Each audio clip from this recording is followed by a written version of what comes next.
Aprendamos a diferenciar las rectas perpendiculares, las paralelas y las oblicuas. Hay dos tipos de rectas: las paralelas, que son aquellas que nunca se van a tocar por más que se prolonguen, y las secantes, que son las que se cortan en un punto. Estas, a su vez, se dividen en dos clasificaciones. Están las rectas perpendiculares y las oblicuas. Las perpendiculares, que son las que al cortarse forman 4 ángulos rectos, o sea, de 90 grados. Además, iguales, porque si son de 90 grados y rectos, son iguales.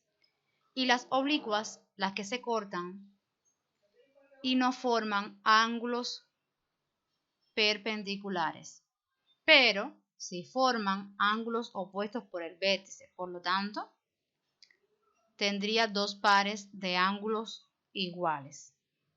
B es opuesto a D, por lo tanto el ángulo B es igual al ángulo C. El ángulo A se opone al ángulo C, por lo tanto el ángulo A es igual al ángulo C. Veamos entonces un ejemplo. Si tenemos una recta y trazamos perpendicularmente otra recta, una debajo de la otra,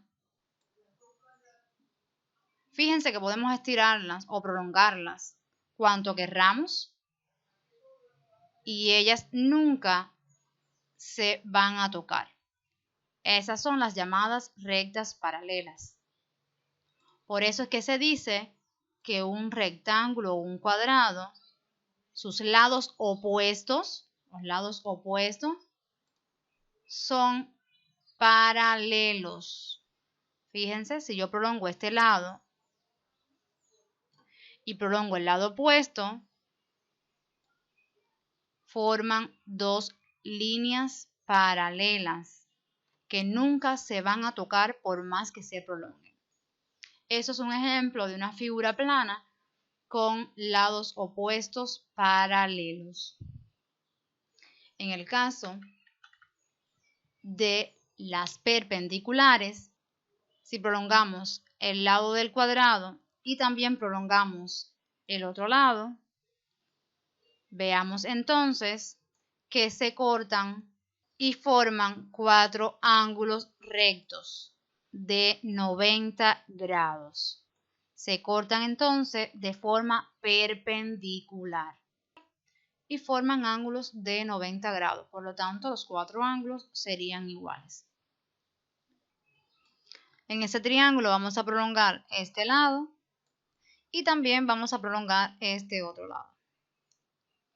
Fíjense que cuando hacemos la prolongación se cortan estas líneas y no forman ángulos de 90 grados.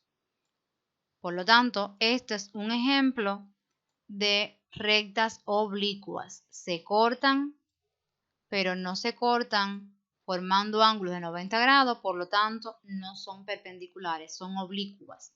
Y el ángulo 1 es igual al ángulo 3 porque son opuestos por el vértice. El mismo origen, el mismo vértice.